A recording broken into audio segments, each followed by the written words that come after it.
大家好，今天跟大家聊一聊24小时交易股票之后我的一些想法。我是在1月30号的时候开始做 B 站的，当时是16.8的时候，在这个价位买了100股，后来结果在15.84的时候去补仓。买这个股的时候，我当时是觉得在底部已经起来了，没太多注意。但是从1月30号到2月4号这几天，不足6天的时间，B 站的这个股票波动的比较厉害。首先是由于美国的关税的问题嘛，然后在昨天的时候有个大幅的跳空，刚好我的账户开通的是5×24小时交易，所以我们在吹的这儿能够看到5×24小时交易的这个信息。我在另外一个视频中间跟大家介绍过5×24小时交易。那 B 站这个股票是中概股，它可以全天的进行交易。由于港股的推动，B 站的这个价格起来了，17.38到17.40。大家看我的这个成交单呐，我经过这边的2次补仓，1月30号的一次买入，2月3号这儿是条件单补仓，然后总共是200股，然后我这儿成本实际上是变成了16.23。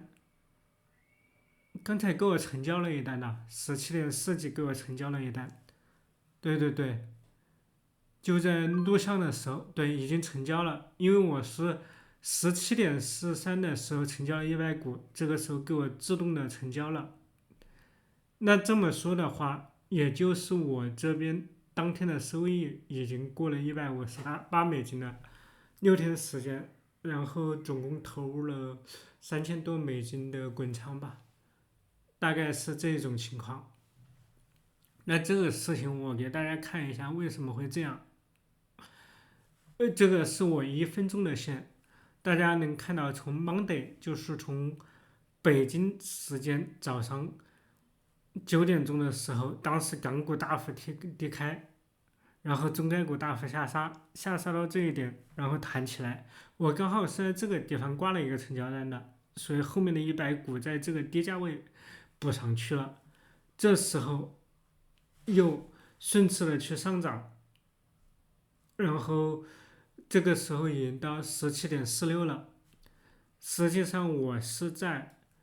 这一段和这一段完美的做了一个差价，那也就是说我是在15.84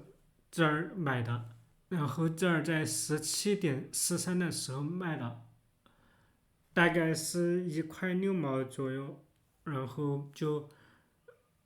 100股1块6毛左右，$100多。如果我这儿还有一个条件单卖的条件单，就是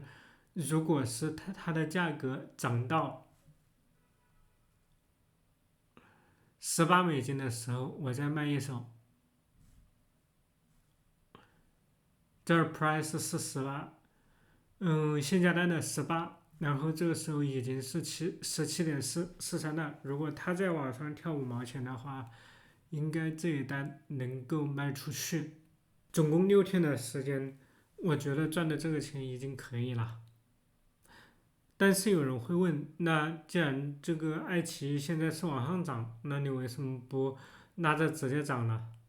因为我也不知道，我只是把现在的这个钱赚到手就行了。B 站的这个票，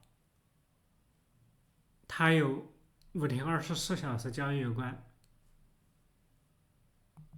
然后大家可以在